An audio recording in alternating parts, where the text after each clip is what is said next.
At 6'0" and 170 pounds, Allen Iverson was the shortest and lightest MVP in league history. But even more than his MVP, 11 All-Star selections, and 4 scoring titles, AI was a cultural icon. He changed the way athletes looked, how they talked, and how the point guard position was played. The answer was your favorite player's favorite player. And even though he was perpetually late and didn't like to practice, we're talking about practice. In 2001, he produced one of the most magical finals runs in NBA history. In this video, we'll talk about Iverson's prime years, how desperate the Sixers were before his arrival, and how AI reached basketball immortality with the worst offensive team ever.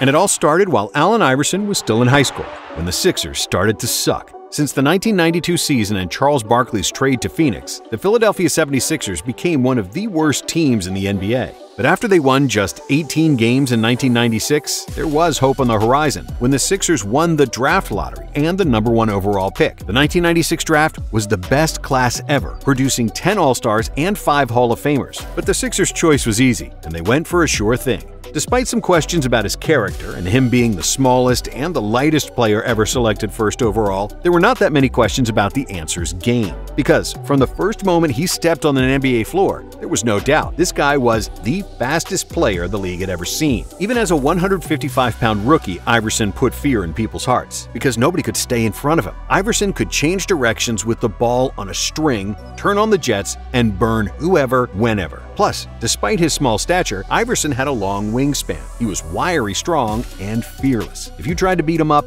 he'd get up every single time and go at you 100 miles an hour again and again. In his NBA debut, AI scored 30 points, which was the 6th highest scoring game ever for an NBA rookie. Allen also broke Wilt Chamberlain's rookie record of 3 straight games with at least 40 points, doing so in 5 straight games, including a 50-point effort in Cleveland against the Cavaliers, who had the second-best defense in the NBA that season. He thus became the second youngest player ever to reach the 50-point plateau. But the most memorable moment of his rookie season came against his idol, Michael Jordan. Iverson has Jordan.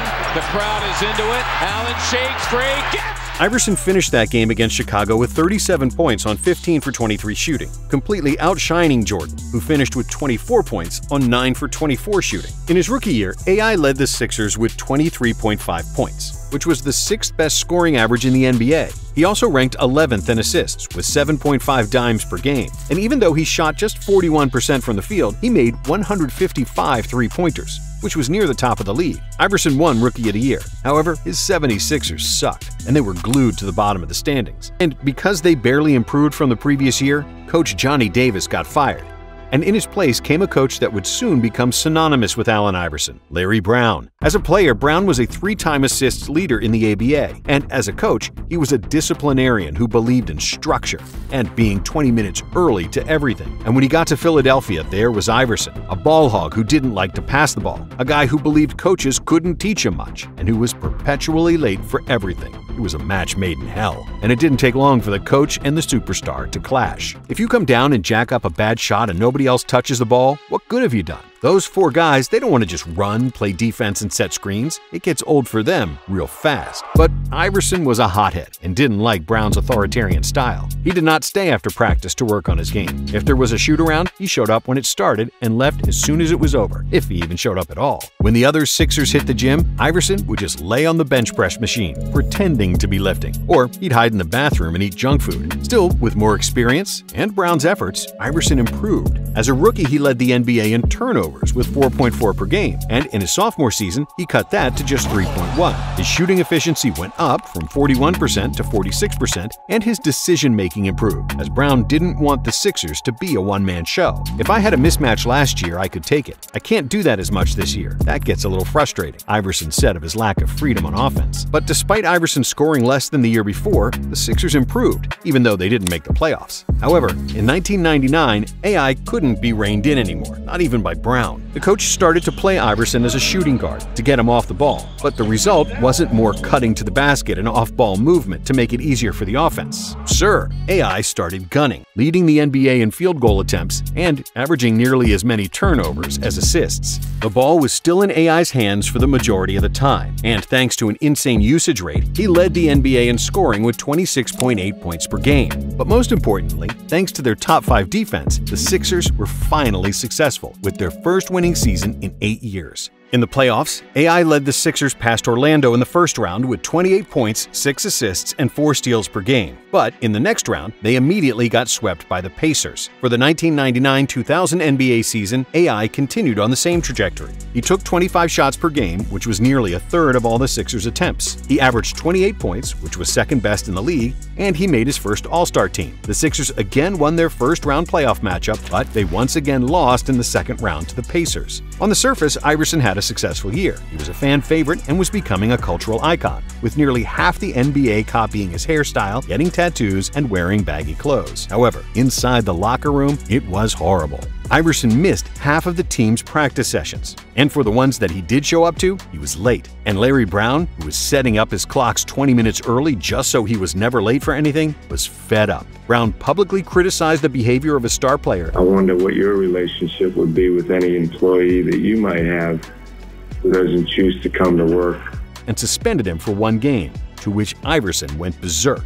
You say this team's a family when it's convenient, but then you go talk about me in the newspapers. If it's really family, then you keep it in the family. You don't disrespect me like that. After this incident, Larry Brown demanded from the ownership that Iverson had to be traded or that he himself would quit. In Philadelphia, coach Larry Brown and guard Allen Iverson have been going at it again. Iverson was miffed that he was benched Saturday night for the final 20 minutes of an eventual loss to Detroit. And Iverson shared the same sentiment about his coach, wanting him gone. He believed that he was a superstar and that the Sixers would get rid of Brown to keep him. But then, a shock. During the offseason, the Sixers decided to trade Iverson and were openly shopping him across the league. Finally, in late July of 2000, a 4-team, 10-player deal was made between the Pistons, Hornets, Lakers, and Sixers that would have sent Iverson and center Matt Geiger to Detroit. However, at the last moment, Matt Geiger refused to waive his trade kicker bonus, which messed up the finances of such a complicated trade, and everything fell through. But this near trade finally sobered up Allen Iverson. He realized that he was not above the team, that he was acting like a prima donna, and that if he didn't clean up his act, the Sixers would get rid of him as soon as they got the chance. From that point on, I promised myself that I would never give anyone the ammo to use against me. I looked back at the practices I missed. It was ridiculous. I missed so many and I was late for so many. I gave them the ammo. Before the training camp started, Iverson had a meeting with Larry Brown, where he apologized for his behavior. I'm going to change. I'm ready to be a leader. I want to be a captain. I'm going to be on time. I want to have the kind of relationship with you that Magic Johnson had with Pat Riley and Michael Jordan had with Phil Jackson. Brown was elated because that's all he wanted too. And when the training camp started, Iverson kept his word. He didn't miss a single day of training camp and not a single weightlifting session. When the training camp started, AI reported at 155 pounds, with the goal to bump that to 170 for the first game of the regular season. When that first game came, AI weighed in at 172 pounds and was deadlier than ever. The Sixers started the season with 10 wins in a row, and there was a noticeable change in Iverson's game and body language. AI started to dish the ball more out of double teams, he looked engaged during timeouts, and hugged his coach after games. This new dynamic between Brown and Iverson culminated during the All-Star game, when Allen's fourth-quarter explosion carried the East to victory. Since the 76ers had the #1 seed, Brown coached the game, and after Iverson was presented the All-Star Game MVP, his first words were, "Where's my coach?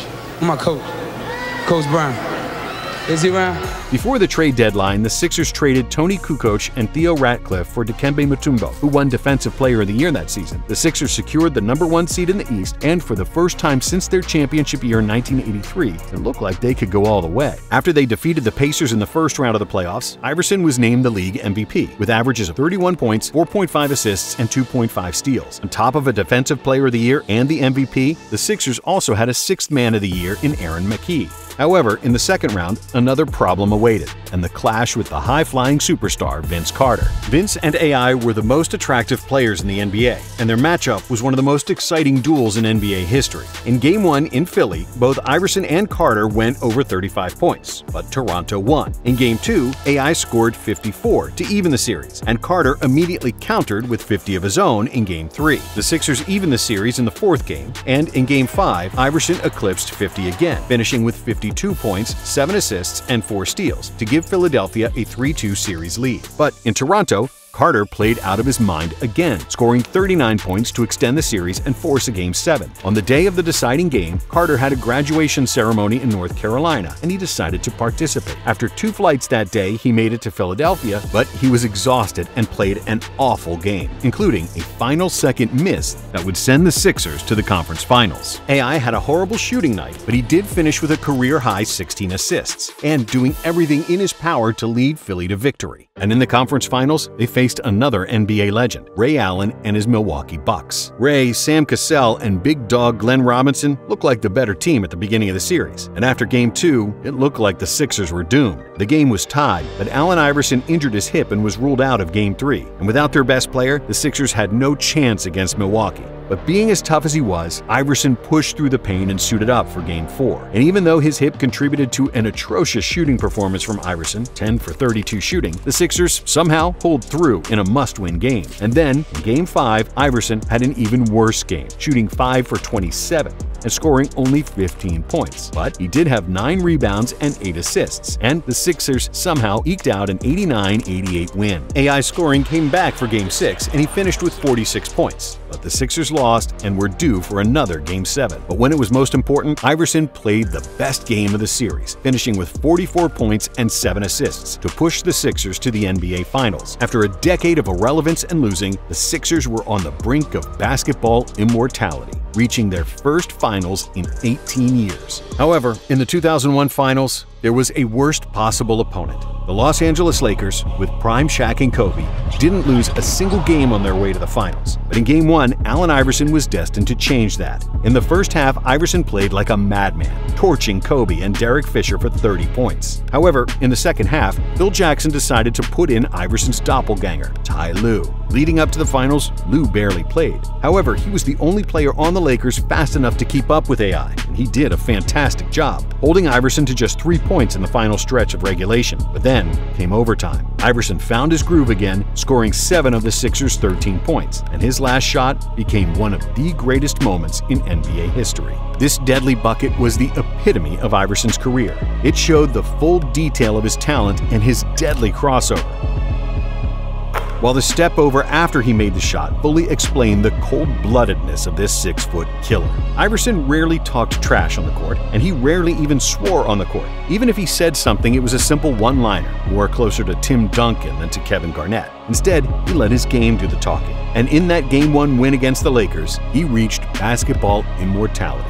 He finished with 48 points, 6 assists, and 5 steals, almost single-handedly defeating the team that was undefeated in the playoffs. It was the 6th highest scoring game in NBA Finals history. However, in the next 4 games, the Lakers proved their dominance and won the title, as nobody in the NBA could deal with Shaq. And even though Iverson lost, he became a people's champion and an NBA legend. The 76ers averaged 94.7 points per game that season. Allen Iverson averaged 31.4 of those, with none of his teammates averaging over 12 points. In fact, none of his teammates averaged more than 18 points per game at any point in their careers, and most never even averaged 15. Other than Iverson, the 2001 Sixers were the worst offensive team that ever reached the NBA Finals. And while it's not entirely wrong to say that Iverson was a ball hog, on this team, he absolutely had to be. He was the lone scorer on a defensive-minded team, which allowed his offensive talent to shine and shoot until the wheels fell off. And the wheels nearly did fall off. Iverson played through 9 different injuries during the 2001 NBA season, which is a testament to his resilience and fighting spirit. And yes, Allen Iverson won only 1 playoff series after 2001. Yes, he wasn't very efficient, especially by today's standards. And sure, he didn't like to practice. And the 2001 season was really the only season where he behaved like a professional and showed up on time. But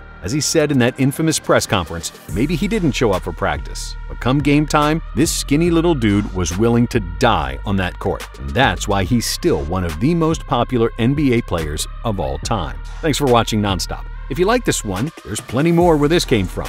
So click on this video next.